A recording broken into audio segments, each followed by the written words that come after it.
Halo semuanya, perkenalkan nama saya Surya Raga dan di sini saya akan membahas mengenai permasalahan-permasalahan bahasa Indonesia yang sering terjadi di sekitar kita. Sebelum itu, saya akan menjelaskan terlebih dahulu apa sih bahasa Indonesia itu. Jadi, bahasa Indonesia adalah bahasa yang digunakan oleh masyarakat Indonesia untuk saling berkomunikasi dan memahami satu sama lain dalam kehidupan sehari-hari. Bahasa ini berperan sebagai bahasa pemersatu yang menghubungkan berbagai suku, budaya, dan bahasa daerah yang berbeda-beda di Indonesia. Dengan adanya bahasa Indonesia, masyarakat dapat berinteraksi, belajar, bekerja, dan menyampaikan gagasan secara lebih mudah antara satu sama lain. Keberadaan bahasa Indonesia menjadi sangat penting karena Indonesia merupakan negara dengan tingkat keberagaman yang tinggi. Tanpa adanya bahasa Indonesia, komunikasi antar daerah akan mengalami banyak hambatan. Oleh sebab itu, bahasa Indonesia tidak hanya berperan sebagai alat komunikasi, tetapi juga sebagai simbol persatuan dan identitas nasional yang harus dijaga bersama. Bayangkan, jika tidak ada bahasa Indonesia, jika orang Aceh ingin berkomunikasi dengan orang Papua, maka akan kesusahan karena kedua daerah tersebut memiliki bahasa daerah yang berbeda. Namun, dalam praktiknya terdapat permasalahan yang cukup sering terjadi, yaitu banyak orang yang sering menggunakan kata-kata kasar saat berkomunikasi. Kata-kata kasar ini biasanya muncul sebagai bentuk pelampiasan emosi negatif, seperti rasa marah, kesal, atau kecewa. Kata-kata yang sering digunakan biasanya diambil dari sesuatu yang dianggap hina dan bersifat merendahkan. Biasanya berhubungan dengan alat kelamin, nama-nama hewan tertentu, dan sinonim dari kata bodoh.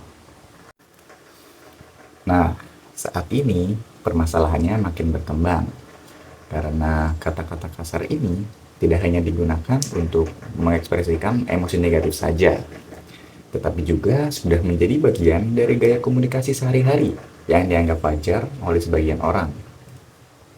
Orang-orang yang menganggap wajar ini hampir selalu menggunakan kata-kata kasar setiap berkomunikasi. Saat mereka marah, mereka mengekspresikannya dengan kata-kata kasar. Saat mereka sedih, mereka mengekspresikannya dengan kata-kata kasar. Bahkan, saat mereka senang juga, mereka mengekspresikannya dengan menggunakan kata-kata kasar. Kebiasaan ini secara perlahan membentuk pola komunikasi yang tidak sehat. Bahasa yang seharusnya digunakan untuk membangun hubungan justru malah berpotensi menimbulkan konflik. Salah satu penyebab dari masifnya penggunaan kata-kata kasar ini adalah penggunaan media sosial secara berlebihan. Karena banyak figur publik di media sosial yang sering menggunakan kata-kata kasar secara terbuka, yang turut membentuk persepsi bahwa penggunaan kata-kata kasar tersebut adalah hal yang normal dan tidak salah. Ditambah lagi, media sosial memungkinkan orang-orang untuk dapat bebas berkomentar sebagai anonim, yang membuat kontrol diri dalam berbahasa seringkali berkurang. Anonimitas yang tercipta ini membuat sebagian orang merasa lebih bebas menggunakan kata-kata kasar tanpa memikirkan konsekuensi sosial yang mungkin timbul. Nah, selain media sosial, tayangan hiburan juga memiliki pengaruh yang cukup besar. Karena banyak film dan serial yang menampilkan dialog yang berisi kata-kata kasar demi kesan yang lucu, realistis, atau dramatis. Paparan secara terus-menerus inilah yang membuat kata-kata kasar terasa biasa dan akhirnya ditiru dalam kehidupan sehari-hari, terutama oleh kalangan remaja, bahkan oleh anak kecil. Nah, kemudian, apa sih kira-kira dampak dari penggunaan kata-kata kasar itu? Nah, dampaknya cukup besar loh. Salah satu dampaknya adalah budaya berbahasa bangsa Indonesia dapat luntur.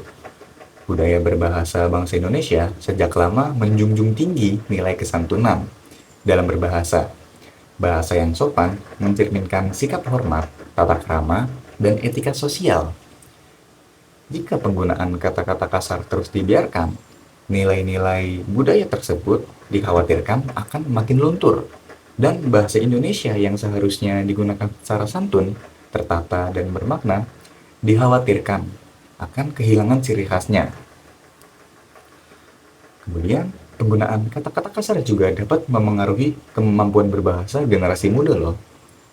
Karena dalam lingkungan keluarga, anak-anak biasanya belajar berbicara dengan meniru orang-orang terdekatnya. Nah, jika anak tersebut terbiasa mendengar kata kasar di rumah, entah dari orang tua atau dari anggota keluarga lain, maka anak tersebut cenderung menganggap bahwa penggunaan kata-kata kasar tersebut adalah hal yang wajar, dan mereka menirunya tanpa memahami konteks, makna, maupun dampak dari kata-kata yang diucapkannya. Akibatnya, kosakata yang dikuasai anak tersebut lebih didominasi oleh ungkapan kasar. Sementara penggunaan kata-kata yang santun dan sopan menjadi kurang. Nah, paparan kata-kata kasar dalam jangka yang panjang pada anak kecil dapat mempengaruhi kemampuan berbahasa anak menjadi kurang terarah, baik dari segi kesantunan, pemilihan kata, maupun kemampuan dalam menyampaikan pendapat.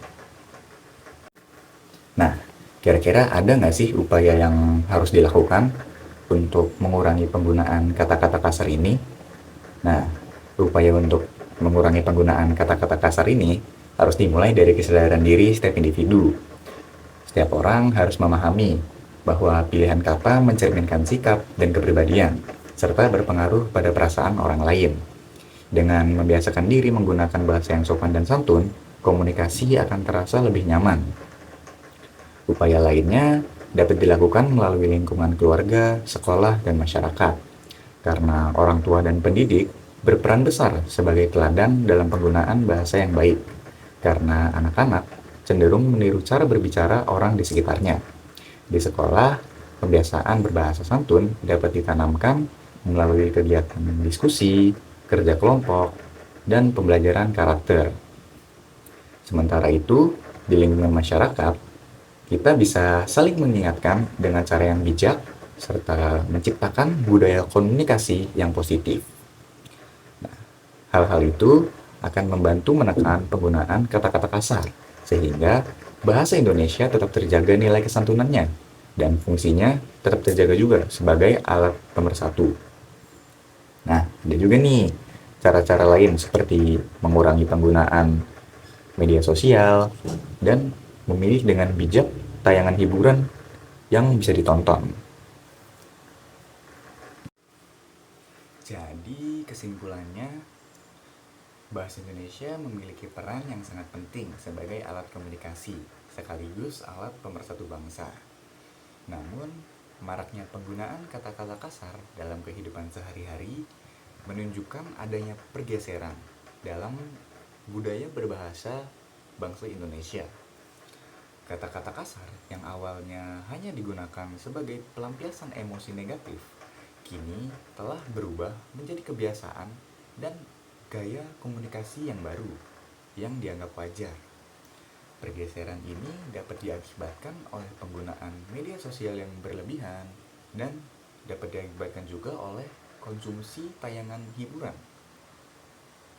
Kebiasaan menggunakan kata-kata kasar tidak hanya berpotensi melunturkan kesantunan berbahasa, tetapi juga berdampak pada kemampuan berbahasa generasi muda, terutama anak-anak yang cenderung meniru bahasa di sekitarnya. Oleh karena itu, diperlukan kesadaran dan peran aktif dari keluarga, sekolah, serta masyarakat untuk membiasakan penggunaan bahasa Indonesia yang baik dan santun, agar kualitas komunikasi dan nilai budaya bangsa tetap terjaga. Nah, mungkin segitu aja nih pembahasan di video kali ini. Jika kalian suka videonya, maka bisa di like, bisa di komen juga, atau dibagikan ke teman-teman kalian.